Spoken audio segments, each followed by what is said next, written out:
नमस्कार, मैं आचार्य अनुपम जोली। मिथुन राशि वाले लोगों के लिए आगामी सप्ताह अर्थात 27 जुलाई से 3 अगस्त के बीच में ग्रहों का आपके जीवन पे प्रभाव और उसके समाधान को लेकर आया हूँ।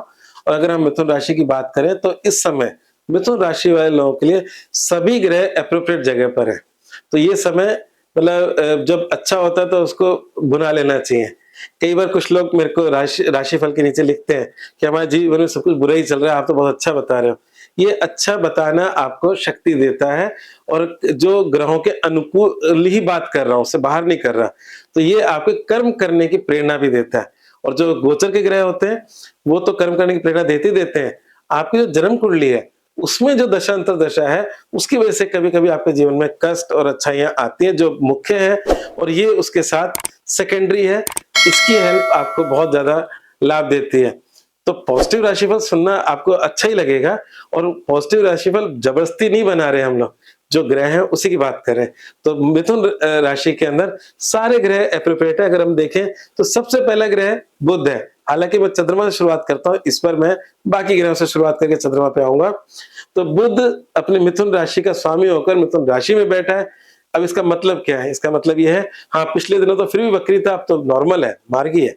तो मार्गी मिथुन राशि में बैठा बुध आपको डिसीजन लेने की क्षमता दे रहा है, आपको स्वास्थ्य दे रहा है और आपके मतलब कहीं ना कहीं दिमाग में एक प्लेजर की स्थिति है, किसी प्रकार की चिड़चिड़ापन या गुस्से वाली बात नहीं आ रही।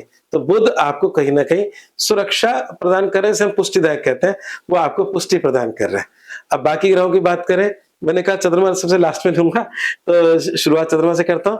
तो बाकी ग्रहों की बात करें तो अब आपकी राशि से धन राशि में आ जाते हैं।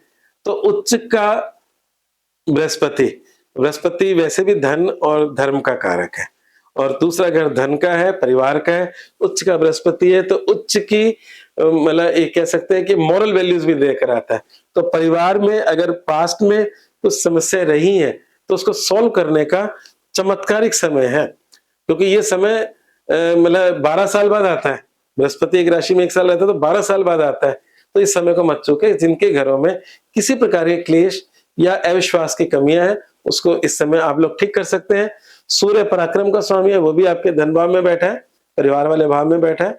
तो आपके किए कार्य, आपका जो फ्रंट में आकर किए कार्य, तीसरा घर पराक्रम का होता है ना, तो मतलब कहीं ना कहीं फ्रंट फुट पे खेलना जिसे कहते हैं क्रिकेट के अंदर। तो फ्रंट में किए कार्य या इनिशिएट लेकर किए कार्य आपको परिवार और धन के अंदर सुरक्षा प्रदान करने वाले साबित होंगे। आपके तीसरा जो पराक्रम का घर है, उसमें शुक्र और केतु बैठे हैं। तीसरे घर का गोचर सदैव अच्छा होता है और वो कहीं ना कहीं आपके जीवन में तरक्की देता है। मेन कुंडली में कभी कभी कष्ट भी देता है पर गोचर में नहीं देता। तो केतु पापी ग्रह है और तीसरे घर में पापी ग्रह बुरा नहीं होता। शुक्र आपकी राशि से भी शुभ ग्रह है और आपकी राशि का मित्र भी है।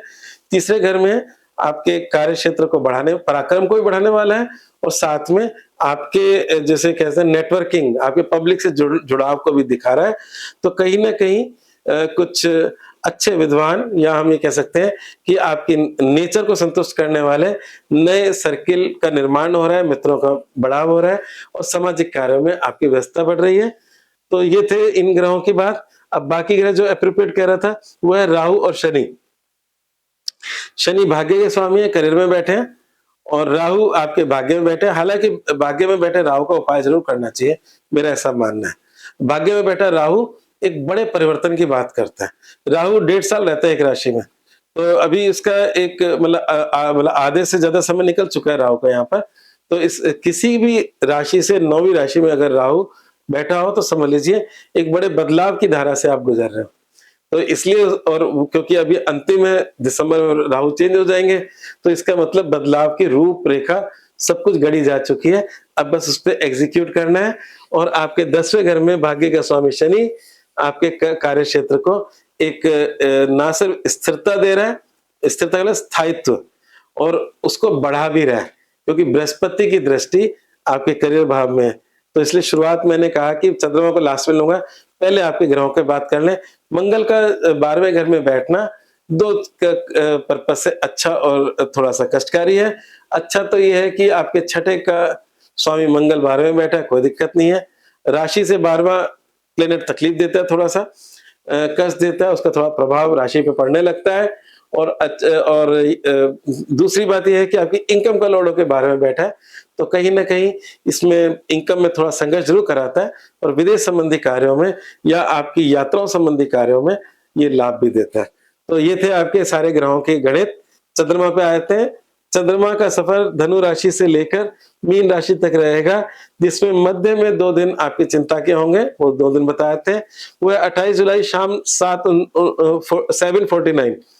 तो हम 28 को हटाते हैं, 29 तारीख को लेते हैं। 29 और 30, क्योंकि 31 तारीख को सुबह चंद्रमा चेंज हो जाएगा। 29 और 30 2 दिन ऐसे हैं जिसमें कोई भी जोखिम लेना ठीक नहीं रहेगा। आपके कोई भी महत्वपूर्ण काम है इन 2 दिन टालें। कोई बड़ा निवेश हो या कोई बड़ी यात्रा हो तो कोशिश करें कि इन 2 दिन में ना करें, अन्यथा कभी-कभी इन 2 दिन में हानि होने के चांसेस मैक्सिमम रहते हैं। तो और बाकी जो शेष चंद्रमा है आपके करियर तक जाएगा, जो शुभ है। भाग्य का शुरुआत जो चंद्रमा की हो रही है वो मौज शौक में व्यतीत या जीवन साथी के सहयोग से हो रही है। तो इसलिए मिथुन राशि वाले लोगों के लिए इस समय का उपयोग करना बहुत जरूरी है। उपाय के तौर पर अगर कुछ करना है तो, क्योंकि 12वें घर का जो मंगल है वो अगर कुछ कष्ट दे सकता है, तो उसके लिए आप मंगलवार को मसूर की दाल का दान कर सकते हैं। और एक दुर्गा जी की उपासना बोलूंगा, क्योंकि मैंने थोड़ी देर पहले बोला था कि राहु नवम में है और अब उनका समय थोड़ा ही बचा है, मतलब कुछ महीनों का बचा है। तो इसलिए राहु के लिए माँ दुर्गा की उपासना करने से अगर आपके परिवर्तन में कुछ असहजता है वो भी सहज हो जाएगा। तो ये 2 उपाय करें। और मूल मंत्र है, क्योंकि बुध वक्री भी नहीं है और आपकी राशि में है, तो स्वास्थ्य सुधारने के लिए इस समय सर्वश्रेष्ठ समय है।